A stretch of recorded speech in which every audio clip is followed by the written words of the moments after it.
Hi guys, welcome back to Logri. How are you all doing? I hope all of you are doing great, all of you are fine and safe. आज हम discuss करने वाले हैं how to increase speed and increase your score in mock tests. This video is for CLAT 2022. Last 1 to 4 days में सबसे पहला question तो ये है, can we improve? क्या हम इम्प्रूव कर सकते हैं? यस, आप बिल्कुल अभी इम्प्रूव कर सकते हैं. मैं आपको बताने वाली हूँ कैसे आप इम्प्रूव कर सकते हैं. अपने मॉक्स का स्कोर भी इंक्रीज कर सकते हैं और आप अपनी स्पीड भी इंक्रीज कर सकते हैं. बट आपको ये वीडियो देखनी पड़ेगी, इसमें मैं सारी की सारी स्ट्रैटेजी बता रही हूँ आपको. If you are facing problem with time management, आपको नहीं पता चल रहा कौन से सेक्शन को कितना टाइम देना है, then this video is meant for you. Number 1. Number 2, आपसे नेगेटिव मार्किंग हैंडल नहीं हो रही, आपको पता नहीं चल रहा कौन सा क्वेश्चन करना है और कौन सा नहीं करना है, तो ये वीडियो आपके लिए बनी. आपको नहीं पता सीक्वेंस, किस ऑर्डर में मुझे sections, in which order I should attempt sections, तो ये वीडियो आपके लिए बनी है. इस वीडियो में मैं डिस्कस करूंगी कि मॉक्स को कैसे एनालाइज करो ताकि आपका जो स्कोर है वो आज की आज ही बढ़ जाए. स्कोर को इंक्रीज करने की स्ट्रैटेजी हम डिस्कस करने वाले हैं इस वीडियो में. स्टार्ट करते हैं सेशन के साथ. Yeah guys, welcome to Logiri. I hope you're subscribed to Logiri's YouTube channel and hit that bell notification so that you do not miss any of our videos.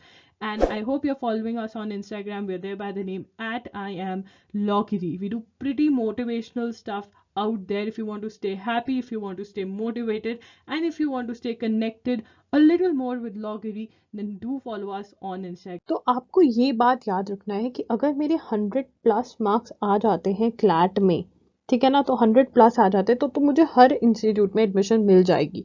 NLSIU Bangalore में, हैदराबाद, जोधपुर, गांधीनगर, जहाँ पे admission चाहिए. But अगर मेरे 90+, 80+, even 75+ आ जाते हैं, तब भी मेरी एडमिशन हो सकती है. ये देखिए कट ऑफ, ये क्या है, ये कट ऑफ मैंने मेंशन करी हुई है कि लास्ट लिस्ट तक कौन कौन से बच्चे जनरल कैटेगरी में जिनके एडमिशन हो गई थी. तो अभी भी गिव अप नहीं करना है, ठीक है ना. अगर आपका इतना 70 के 80 के अराउंड स्कोर आ रहा है तो इसका मतलब आपको कोई ना कोई NLU मिल जाएगा, बट फिर भी आपने अपना स्कोर इंक्रीज करना है, ठीक है ना. तो वो हम डिस्कस करेंगे कैसे करना है. बट ये चीज अपने ध्यान में रखना है कि 80+, 90+ भी अगर मैं ले आती हूँ तो मुझे कोई ना कोई NLU तो मिल जाएगा. और अगर 90+ ले आते हो तो आपको बेस्ट NLUs मिलेंगे. ओके, टाइम मैनेजमेंट की बात करते हैं. अब बहुत बच्चे पूछते हैं how much time you should give to each section. ठीक है, अब देखिए यार, हमारा एम क्या है. हमारा एम ये है कि हमारे क्लैट पे 90+ या 100+ मार्क्स आ जाए, ठीक है ना. ये एम है. आपका 80+ भी हो सकता है, आपका 75, 77+ भी हो सकता है कि कोई भी NLU मिल जाए, ठीक है ना. ये एम को अचीव करने के लिए जो बेस्ट कर सकते हो वो आप करो, ठीक है ना. तो टाइम मैनेजमेंट की कोई भी करेक्ट या रॉन्ग या आइडियल स्ट्रैटेजी नहीं है. जो आपको सूट करे वो करे. और इसके लिए मैं आपको कहूँगी मॉक टेस्ट ज़रूर अटेम्प्ट करें. कुछ और नहीं तो previous year question papers of CLAT 2020 and 2021 ज़रूर सॉल्व करें. और जो सैम्पल पेपर्स हैं वो भी सॉल्व करें. लिंक डिस्क्रिप्शन बॉक्स में आपको मिल जाएगा, ठीक है, लिंक मैं दे दूंगी. अब यहाँ पे रीडिंग कॉम्प्रीहेंशन के अंदर देखिए, इंग्लिश 25 to 30 मिनट्स आप दिए. नॉर्मली 5 RCs आते हैं तो ये बहुत ही सही रहता है. 30 मिनट्स में बहुत आराम से ये कवर हो सकता है. अब देखिए, आप ये भी देखिए कि आप कौन से सब्जेक्ट में अच्छे हैं. जिस सब्जेक्ट में अच्छे होते हैं चांसेस ये होते हैं कि वो सब्जेक्ट हमारा बहुत जल्दी से हो जाता है. और एक और बात है, अगर आप एक सब्जेक्ट में ज़्यादा टाइम ले रहे हैं तो कभी कभी आप उसको गलत तरीके से अटेम्प्ट कर रहे होते हैं. तो वो हम डिस्कस करेंगे कि कैसे आपको अटेम्प्ट करना है. Legal aptitude and reasoning 25 to 30 minutes. I know ये बहुत बल्कि है, लेंदी है, तो आप अपनी सीक्वेंस में ऐसे कर सकते हैं कि आप पहले वो सेक्शंस कर लें जहाँ पे आपको पता है कि आप फटाफट खत्म कर लेंगे. एंड अगर बाई चांस आपका एग्जाम छूटता भी है तो वो वाला छूटे जिसमें आप अच्छे नहीं है, या फिर आपको पता है कि ये बहुत ज़्यादा टाइम ले जाएगा मेरा और कम नंबर ऑफ क्वेश्चंस में अटेम्प्ट कर पाऊंगी. ये चीज़ें भी ध्यान रखें. तो जब मॉक टेस्ट अटेम्प्ट करते हैं तब ट्राई करा करें डिफरेंट चीज़ें. क्रिटिकल रीजनिंग 25 to 30 मिनट्स, इसमें आप ऐड भी कर सकते हैं. अगर यहाँ से आप 3 मिनट बचा लेते हैं, मतलब आप GK में 12 मिनट्स ही दें तो ठीक है, मैथ्स को 15 मिनट्स, तो ये आपका टाइम मैनेजमेंट हो सकता है. आप अपनी टाइम मैनेजमेंट भी बना सकते हैं. ज़रूरी नहीं है कि ये फॉलो करनी है. जैसे मैंने आपको पहले ही बताया, there is no correct wrong और ideal time management strategy for CLAT 2022. It completely depends on you कि आपको अगर अपने एम के पास पहुंचना है तो आप वो कैसे पहुंचते हैं. नेगेटिव मार्किंग की, ठीक है ना। नेगेटिव मार्किंग के अंदर आपको पता होना चाहिए कि अगर आप करेक्ट आंसर देते हो तो आपको कितने मार्क्स मिलते हैं, आपको 1 मार्क मिलता है, और अगर आप रॉन्ग आंसर देते हो तो 0.25 मार्क्स आपके डिडक्ट होते हैं रॉन्ग आंसर के लिए। तो आप ऐसे ही वाइल्ड गेसिंग नहीं कर सकते, हर क्वेश्चन अटेम्प्ट नहीं कर सकते, ठीक है ना। तो आपको क्या करना है, देखिए जो स्ट्रैटेजी मैं हमेशा बताती हूँ, मान लीजिए ये मेरा क्वेश्चन 1 2 3 4 और 5 क्वेश्चंस हैं, ठीक है ना। अब यहाँ पे मेरे पास ए बी सी डी है, ए बी सी डी है, तो यहाँ पे मुझे 1 का पता है कि फॉर श्योर सी है। और एक और चीज जो मैं आपको कहूंगी, हमेशा एलिमिनेट करके अराइव करें आंसर तो बहुत सही रहेगा। बट कभी कभी जीके वाले सेक्शन में क्या होता है कि हम क्वेश्चन पढ़ते हैं, हमें आंसर पता होता है, तो अपने दिमाग में टिंग करके आंसर को बोल दो। कभी कभी क्या होता है, हम ऑप्शंस पढ़ लेते हैं तो कंफ्यूज हो जाते हैं, मोस्टली ये जीके में होता है, ठीक है ना। मोस्टली क्या होता है, क्योंकि वो ऑप्शंस जानबूझ के कंफ्यूजिंग बनाते हैं, तो जैसे ही क्वेश्चन पढ़ा फटाफट से आंसर दिमाग में कर दो, इससे पहले कि ऑप्शन पढ़ो जीके वाले सेक्शन में। अब मुझे पता है कि सी ऑप्शन है, ठीक है, आई एम 100% श्योर, तो मैं यहाँ पे सी मार्क कर दूंगी। बट मेरे पास जो सेकेंड क्वेश्चन आया उसमें ए क्रॉस हो रहा है, डी क्रॉस हो रहा है, बी सी मेरे पास ऑप्शंस हैं, ठीक है। और एक और एग्जांपल यहाँ पे ले लेती हूँ कि मेरे पास एक ये तीसरा क्वेश्चन है जिसमें मेरे को पता है कि ए आंसर नहीं है, बट बी सी डी में कौन सा है ये मुझे नहीं पता, तो यहाँ पे मैं 2 ऑप्शंस क्रॉस आउट कर पाई थी। तो मेरे पास 50-50 चांसेस वाले क्वेश्चन बोलूंगी, चांसेस हैं कि इसमें से मैं जो गेस करूंगी वो सही हो सकता है। तो मैं ऑब्वियसली जो मेरे 100% वाले क्वेश्चन है वो तो सॉल्व करूंगी, 50-50 वाले भी करूंगी, बट जहां पे मैं सिर्फ एक ऑप्शन डिलीट कर पा रही हूँ, जहां पे मुझे पता ही नहीं कि एबीसीडी में से कौन सा कोई भी डिलीट नहीं कर पा रही हूँ, वो वाले क्वेश्चंस मैं नहीं अटेम्प्ट करूंगी। नाउ आप एक वाला क्रॉस आउट वाले क्वेश्चंस कब करोगे, अगर मान लो आपके मार्क्स ही सिर्फ 40-50 बन रहे, तो आपको अपने दिमाग में ये रखना है, ठीक है, आइडिया होना चाहिए कि आपके 100% वाले क्वेश्चन कौन से। अपनी जो रफ शीट है उसमें लिखो कि 100% वाले कितने बन गए, फटाफट से आइडिया लिखना पड़ेगा, और 50-50 वाले कितने हैं, ठीक है ना। ये आप मॉक्स में प्रैक्टिस करो, ठीक है। अगर आप मान लो आपके by the end of it सिर्फ 40 मार्क्स ही बन रहे हैं जो सही वाले हैं, तो ऑब्वियसली आपको ये वाले क्वेश्चंस भी अटेम्प्ट करने पड़ेंगे जहां पे सिर्फ आप 1 ऑप्शन क्रॉस आउट कर पा रहे हो। बट मान लो अगर आपका 90 के अराउंड स्कोर बन रहा है, तो आप ये वाले ऑप्शन के लिए मत जाओ, आप सिर्फ 100 और 50-50 वाले जो ऑप्शन है वो अटेम्प्ट करो, ठीक है। सो नो वाइल्ड गेसिंग, एंड उसके बाद eliminate the options and then try to arrive at the answer, ठीक है। जीके वाले में मैं आपको कहूंगी कि सबसे पहले टिंग करके ना आंसर बोल दो अपने दिमाग में, ताकि आपको कंफ्यूज ना कर पाए, ठीक है। सीक्वेंस ऑफ सेक्शंस, मैं आपको ये बात पहले भी बता चुकी हूँ कि आपके पास 2 तरह से आप सीक्वेंस डिसाइड कर सकते हैं। जो आइडियल सीक्वेंस नॉर्मली होती है, बच्चे या तो इंग्लिश पहले कर लेते हैं, या फिर लीगल रीजनिंग, या फिर लॉजिकल रीजनिंग, ठीक है ना। अब आपके ऊपर है इन तीनों में से कौन सा करना है। सेकंड पे मोस्टली वो जीके करते हैं कि एक लाइट सेक्शन हो गया, फिर थर्ड में से अगर मान लो इंग्लिश पहले कर दिया तो वो लीगल रीजनिंग या लॉजिकल थर्ड पे करते हैं, एंड फिर ऐसे ऐसे करते हैं, ठीक है ना। तो आपका डिपेंड करता है कि आप क्या करना चाहते हैं, कि आप हैवी सेक्शन पहले कर ले, फिर एक लाइट सेक्शन ले ले, फिर हैवी फिर लाइट। अब आपके लिए हैवी लाइट कौन सा है वो आप पे डिपेंड करता है। फिर कुछ बच्चे क्या करते हैं कि जिस सेक्शन में वो बहुत अच्छे होते हैं वो पहले सॉल्व करते हैं, ताकि उनको कॉन्फिडेंस मिले कि हाँ इतने नंबर पक्के हो गए, अब आगे की बात करेंगे। तो आप कोई भी स्ट्रैटेजी अपना सकते हैं, but please please please mock test में जरूर ट्राई करें जो भी स्ट्रैटेजी आपको अप्लाई करनी है। क्या आप 2 to 3 डेज में जो आपके पास टाइम बचा है, क्या आप उसमें टाइम मैनेजमेंट की प्रैक्टिस कर सकते हो? यस, आप कर सकते हो। कुछ एक्सटेंट तक आप बिल्कुल अपनी जो प्रॉब्लम है वो सॉल्व कर सकते हो, ठीक है। सबसे पहले तो एक मॉक टेस्ट उठाएं और वो कर लें। अगर आपके पास अभी कोई भी मॉक टेस्ट नहीं है तो आप क्लैट 2020 या क्लैट 2021 के पेपर को as a mock test treat करें, या फिर जो सैम्पल पेपर्स मेरी वेबसाइट पे अवेलेबल हैं जो क्लैट ने ही प्रोवाइड करे थे 2020 के अंदर, आप वो भी सॉल्व कर सकते हैं, लिंक डिस्क्रिप्शन बॉक्स में होगा, राइट। तो मॉक टेस्ट अटेम्प्ट करें, या फिर आप बाय भी कर सकते हैं मॉक टेस्ट, इतने सारे इंस्टीट्यूट्स हैं ऑनलाइन, कहीं से भी बाय कर लें। मॉक टेस्ट आप अटेम्प्ट करें और उसमें आप देखें, आप अपना टाइम मैनेजमेंट डिसाइड कर लें, ठीक है ना। जो मैंने सजेस्ट किया है उसमें से आप टाइम मैनेजमेंट अपना डिसाइड कर लें कि इतना टाइम मुझे इसको देना है।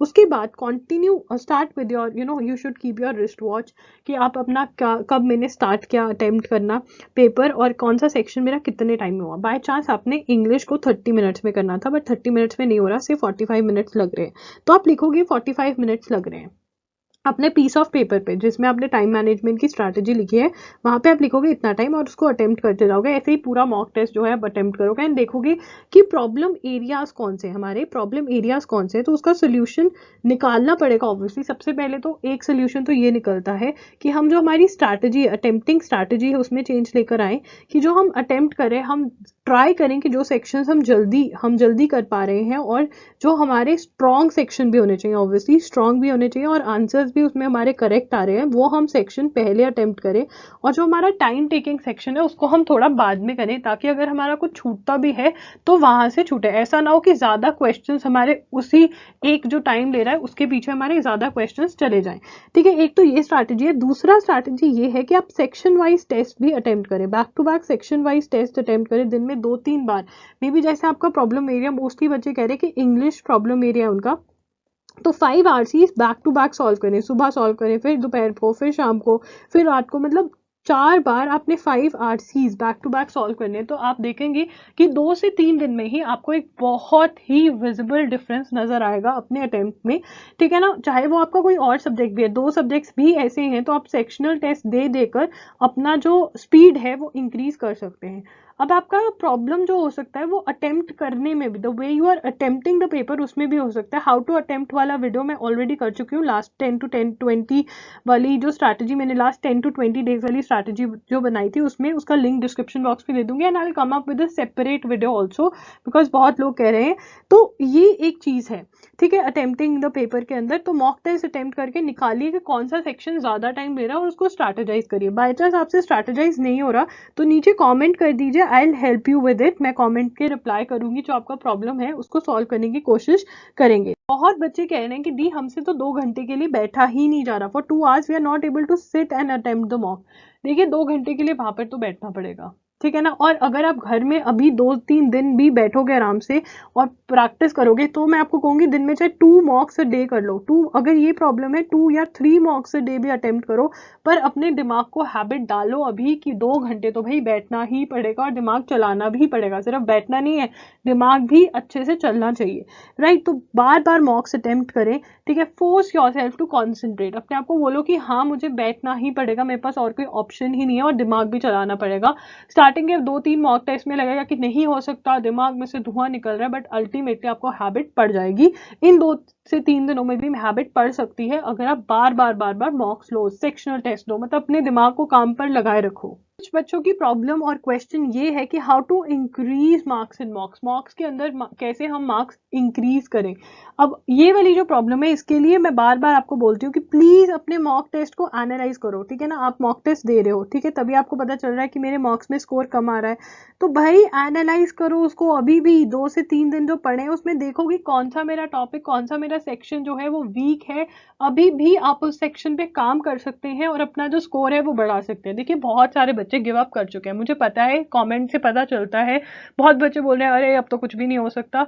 यार अच्छी बात है, जिन्होंने गिव अप कर दिया ना वो ही, मतलब एक तरह से पॉपुलेशन कम हो रही है, देख रहे हो, बहुत बच्चे पेपर देने नहीं आएंगे और जो आएंगे भी आधे अधूरे दिल से आएंगे। बट यहाँ पे तुम हो जो कह रहे हो कि नहीं आखिरी दम तक लड़ेंगे, तो आखिरी दम तक लड़ेंगे तो क्या पता आपकी एडमिशन हो जाए। तो अभी भी गिव अप मत करना, प्लीज गिव अप मत करो, अपने सेक्शन निकालो और जो तुम्हें सेक्शन सबसे इजी लगता है ना, जो टॉपिक तुम्हें इजी लगता है उस लिस्ट में से, जो तुम गलत कर रहे हो टॉपिक्स, उस लिस्ट में से जो तुम्हें टॉपिक्स इजी लगते हैं उनको बिल्कुल जीरो से पढ़ो, ठीक है। थ्योरी पढ़ो उनकी, फिर भी मार्क करो, बुक में ही नोट्स बनाओ और फिर उनकी प्रैक्टिस करो। अकेले अकेले मतलब अटैक करो उनके ऊपर कि अच्छा तुम मेरे से सॉल्व नहीं हो रहे, तुम्हें तो सॉल्व करके ही रहूंगी, ऐसा सा अगर माइंडसेट रखोगे तभी हो पाएगा। तो ऐसे ही आप अपना स्कोर जो है वो इंक्रीज कर सकते हैं, ठीक है ना। तो अभी अगर आप इवन 40-50 का स्कोर है तो ट्राई करिए कि उसको 80 के अराउंड लेकर जाइए। आई थिंक आपका जो भी एक सेक्शन भी अगर आप उस पर काम कर लेते हो या 3 से 4 टॉपिक्स पे भी आप काम कर सकते हो 2 से 3 दिन में, तो आपका जो स्कोर है वो बढ़ जाएगा। ओके, आपको 2 वीडियोस देखनी है अगर आप जानना चाहते हो कि कैसे आप अपना जो सब्जेक्ट वाइज स्ट्रैटेजी है वो 2 से 3 दिन की आपकी सब्जेक्ट वाइज स्ट्रैटेजी क्या रहनी चाहिए। सबसे पहले तो how to prepare for CLAT in last 1 to 4 days की वीडियो करी हुई है, लिंक डिस्क्रिप्शन बॉक्स में मिल जाएगा। नंबर 2, मेरे लास्ट 10 टू 20 डेज की स्ट्रैटेजी शेयर करी थी, उसके अंदर हाउ टू अटेम्प्ट और ये सब कुछ मैंने आपके साथ बहुत डिटेल में शेयर किया हुआ है, आप वो भी देख सकते हैं। How to analyse mock test वाली वीडियो भी आप देख सकते हैं, वो आपको बहुत हेल्प करेगी। नो डाउट मैं न्यू वीडियोस के साथ भी आऊंगी, हाउ टू अटेम्प्ट है ये सब, बिकॉज बहुत बच्चों को लग रहा है कि अलग से वीडियो करके दो हमें, तो वो भी आएंगी। तो इसीलिए आप चैनल को सब्सक्राइब कर देना, बेल बटन पे हिट कर देना, ताकि आप क्लास 2022 से रिलेटेड कोई भी वीडियो मिस ना करो। बहुत कुछ होने वाला है यहाँ पे 1 से 2 दिन में, तो आपको चैनल को सब्सक्राइब कर देना है, बेल बटन हिट कर देना है, और कमेंट डाउन बिलो अपनी सारी की सारी प्रॉब्लम्स मेरे साथ शेयर करो। I promise I am going to reply. आप अपनी प्रॉब्लम्स शेयर तो करके देखो, और आप मेरे साथ इंस्टाग्राम पे भी बात कर सकते हैं, I am there by the name @imloggery। And अगर आप मेरे साथ पर्सनल सेशन बुक करना चाहते हैं, 1-on-1 सेशन, वो भी बुक कर सकते हैं, लिंक डिस्क्रिप्शन बॉक्स में है। दैट्स इट, लॉगरी signing off, I'll see you super soon, bye and take care.